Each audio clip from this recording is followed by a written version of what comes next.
Hello bachon, let's read the question. So the question says, in the given reaction in which an alkyl aryl ether reacts with hydrogen halide and we have asked for the product. So सबसे पहले हम यहाँ पर देखते हैं कि इस question का हमारा की कंसेप्ट क्या होगा. ओके, तो हम की कंसेप्ट की बात करें तो की concept to this problem will be reaction mechanism, कि हमें इस क्वेश्चन को करने के लिए इसका रिएक्शन मैकेनिज्म पता होना चाहिए. ठीक, तो सबसे पहले जब हम यहाँ पर हमारा ये अल्काइल अराइल ईथर लेते हैं, मैं इसको लिख देता हूँ कि it is an alkyl aryl ether. Alkyl aryl ether का मतलब क्या होता है?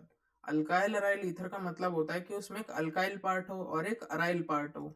ओके, यहाँ पे मैंने रिप्रेजेंट कर दिया कि ये हमारा आर अल्काइल पार्ट है और ये हमारा जो फिनाइल ग्रुप है ये अराइल पार्ट है. ठीक, तब हम देखते हैं कि जब हमारा रिएक्शन होता है किसी भी अल्काइल अराइल ईथर का हमारे HX के साथ, तो यहाँ पर ऐसा होता है कि हमारे जो ये OR है, तो सबसे पहले हमारा R में कोई कार्बन तो होगा ही, क्योंकि R तो हमारा अल्काइल ग्रुप है. तो ये हमारा बेसिकली एक ऑक्सीजन कार्बन बॉन्ड है. तो यहाँ पर हमारे पास दो चॉइसेस आती हैं कि हमारा 1 केस ये होता है और 2 केस ये होता है. तो 1 केस में हमारा ऑक्सीजन और कार्बन का बॉन्ड टूट सकता है और सेकंड केस में हमारा ऑक्सीजन और कार्बन का या तो हमारा sp3 कार्बन होता है, ये वाला जो हमारा कार्बन होता है, या फिर हम ऐसे नहीं भी लिखते हैं कि कुछ भी हो सकता है. तो हम अगर जनरल ले लेते हैं तो हमारा यहाँ पर ऑक्सीजन कार्बन का बॉन्ड होता है और यहाँ पर हमारा जो बॉन्ड होता है वो होता है ऑक्सीजन का विद हमारा ये जो हमारे बेंजीन रिंग का कार्बन है उसके साथ. तो हमारे दो केस हो सकते हैं, या तो हमारा ये वाला बॉन्ड टूटे जिसके अंदर यहाँ ऑक्सीजन और कार्बन का, या फिर हमारा ये वाला बॉन्ड टूटे. तो अब देखते हैं कि हम अगर जब ये बॉन्ड टूट जाएगा फाइनली तो हमारा बनेगा क्या, हमारी स्पीशीज कौन सी बनेगी. तो पहले केस में हमारी स्पीशीज बनेगी फिनॉक्साइड आयन और दूसरे केस में हमारी स्पीशीज बनेगी एक अल्कोक्साइड आयन.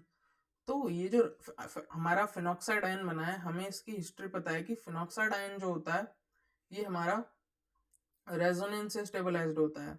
तो हमें लिखते हैं it is stabilised via resonance, stabilised via resonance.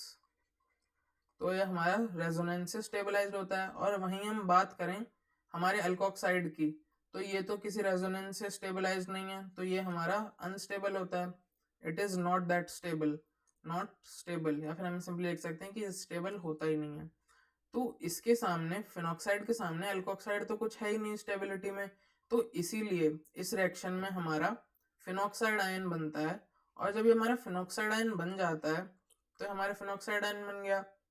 तो यहाँ से हमारा जो HX होता है उसका ये जो हमारा X है, ये X हमारा हेलोजन ही तो है, ये यहाँ से लीव करता है, लीविंग ग्रुप होता है, ये हमारा लीव करता है. यहाँ से हमारा ये हाइड्रोजन पर पॉजिटिव चार्ज आता है और ये हमारा हेलोजन तो अपना हेलाइड बना के निकलता ही है और यहाँ से ऑक्सीजन अटैक करता है हाइड्रोजन पर, जिससे हमें मिलता है फिनॉल. और साथ में जो हमारा ये आर था, जो हमारा ऑक्सीजन के साथ आर लगा हुआ था, जब हमारा वो ऑक्सीजन और कार्बन का यहाँ बॉन्ड टूटा तो वो आर ग्रुप अलग हो गया आर प्लस की फॉर्म में, और वो आर प्लस की फॉर्म में जो हमारा ग्रुप था हम इसे ऐसे रिप्रेजेंट कर देते हैं. तो ये जो आर प्लस की फॉर्म में ग्रुप था ये एक्स माइनस के साथ जाके लग जाता है और बनाता है हमारा आर एक्स. ठीक, तो ये बन जाएंगे हमारे दोनों प्रोडक्ट्स. अब हम मैच कर लेते हैं कि किस ऑप्शन में हमारे प्रोडक्ट बन रहे हैं. तो हमें पहले ही ऑप्शन में दिख जाता है कि सिर्फ एक ही ऑप्शन में हमारा फिनॉल बन रहा है. तो option A will be the correct answer to this problem. So I hope you understood it well. Best of luck.